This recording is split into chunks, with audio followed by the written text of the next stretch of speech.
Olá, eu sou Belkis Chaves e você está assistindo o programa Saúde em Movimento. Você tem alguma mania? Uma repetição incontrolável de alguma ação? Tipo lavar as mãos seguidamente, revisar várias vezes a porta, janelas ou gás antes de deitar, não gostar de segurar-se no corrimão do ônibus, não conseguir tocar com a mão no trinco da porta de um banheiro, um chinelo virado, você vai lá e desvira. Assim como outros comportamentos semelhantes, podem na verdade constituir sintomas do chamado transtorno obsessivo compulsivo ou TOC. E você deve ter ficado com dúvidas quanto a ser ou não um portador do TOC. E para esclarecer sobre esse assunto, hoje está aqui conosco no nosso programa o Dr. Glauco, psiquiatra, que vai falar um pouquinho sobre isso. Tudo bem, Dr. Glauco? Tudo jóia. É um prazer tê-lo conosco. E o que é o TOC, na verdade? Bom, TOC é uma sigla, né? E ela quer dizer transtorno obsessivo compulsivo. Então, essa sigla, destrinchando melhor essa sigla, é o seguinte: é um transtorno que a pessoa tem uma obsessão, um pensamento obsessivo. Esse pensamento, ele independe da vontade da pessoa.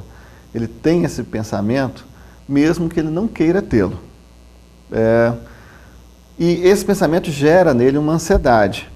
Então, ele tem um comportamento compulsivo que visa minimizar essa ansiedade gerada pelo pensamento, né?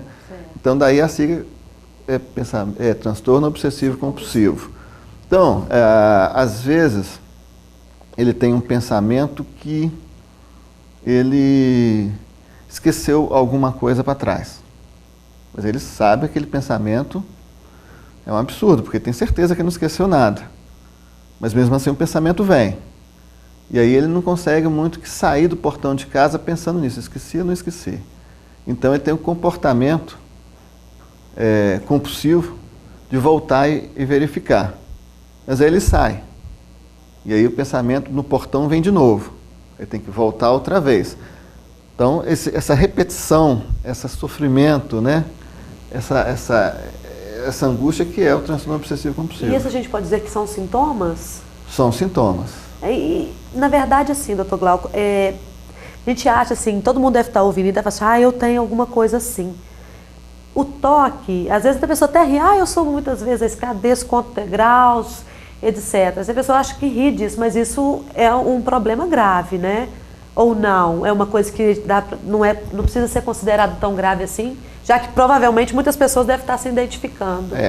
Todas as doenças já têm os níveis, né, de leve, moderado, grave. Então você tem um comportamento assim. Saí de casa, eu realmente desliguei o gás, né? E aí voltou, desligou o gás, falou, não, beleza, desliguei o gás, tenho certeza que eu fiz isso, vou embora. E vai e esquece desse assunto. Isso não é um toque, né? Ainda que a pessoa tenha esse comportamento todos os dias, né? Não dá para considerar um toque. Agora, a pessoa tem aquele comportamento, vai até a esquina, volta, vai até a esquina, volta, né? Faz isso várias vezes, aí isso já começa a cair no âmbito da doença, e não de uma mania simples, né? Também é diferente de uma superstição. Por exemplo, eu não passo debaixo da escada, porque dá azar. Certo. Isso não é um toque, isso é uma superstição, né?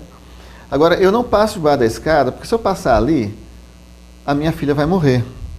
E aí eu tenho que me desviar da escada, né? Isso aí já é mais para o lado de um toque, né?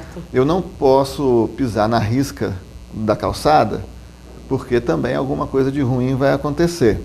Eu subo as escadas, deu 7, né? Contando o número de degraus. Deu 7, aí 7 é ímpar, não dá.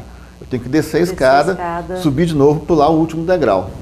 Isso aí já é um toque. Agora, eu subir a escada contando quantos degraus, não é um toque. Certo. Entendeu? Mas se eu volto, se o 7 me incomoda, se o número ímpar me incomoda, né, aí tem problema.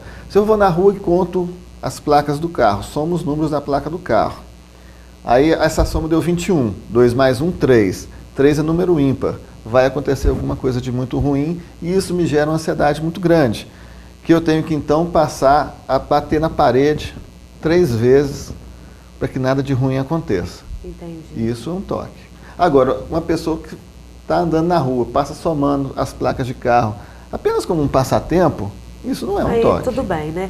Mas isso faz então a pessoa sofrer com isso de alguma forma. Às vezes ela pode até não perceber.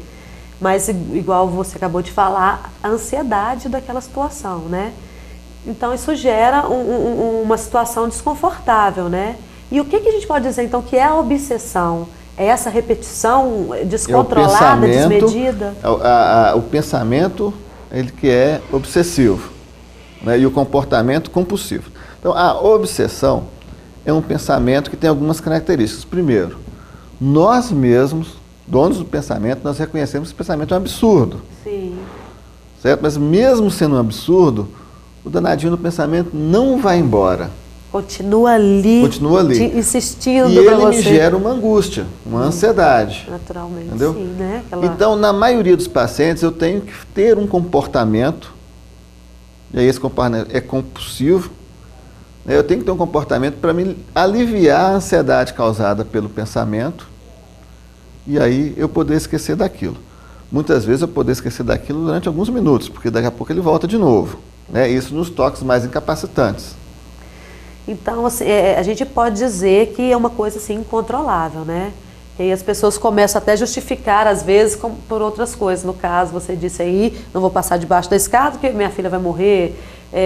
Se passar um carro, for azul, eu vou, se não for. Essas coisas que às vezes a pessoa fala, será que eu estou louca? Isso tem tratamento, né? E esse será que eu estou louca é muito importante, porque é o seguinte, muitos pacientes, eles demoram em média, pacientes adultos, demoram em média 2 anos desde o início dos sintomas até ele chegar ao médico pela vergonha. Isso é um estudo que já tem, então é assim, porque como a pessoa reconhece que o pensamento é dele, então ele sabe que aquilo é uma doença dele, óbvio. Mas ele sabe que aquilo é absurdo, então ele não pode comentar aquilo com ninguém, porque se ele comentar com alguém, eles vão achar que ele está doido, né? E aí, daí até chegar ao psiquiatra, que muita gente tem a ideia, né? Que é o médico de doido, né? Pô, acabou de assinar meu atestado de maluco mesmo.